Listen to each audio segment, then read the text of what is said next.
ولكن الرسالة الأخرى توجه وتتبع إلى من يحكموننا الآن ولحد 20 أكتوبر، وسيحكموننا بعد 20 أكتوبر إلى غاية تشكيل حكومة جديدة شرعية. ما بالكم حازمين مع من يعترضوا في ساحة القصبة، ولكنكم تتغاضون مع من يعتدي على المقدسات.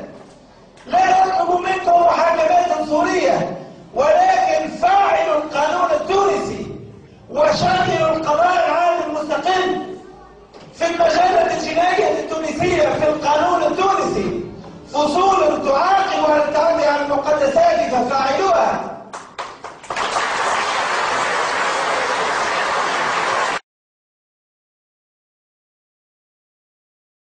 في قضاء محاكمة رأي وفي محاكمة سياسية، اللي تعجبه نسمع وإذا اللي ما تعجبوش ولا وسيلة إعلام أخرى ما عليه كان يا إما يعمل وسيلة إعلام ويعطي المنتوج الإعلامي اللي يراه أسلم، ولا يتكلم وينقد ولا يكتب مقال ولا يعمل حاجة أخرى. ولكن ما نراش أنه أنا إذا وسيلة إعلام ما تعجبكش تقدم بها قضية المحكمة.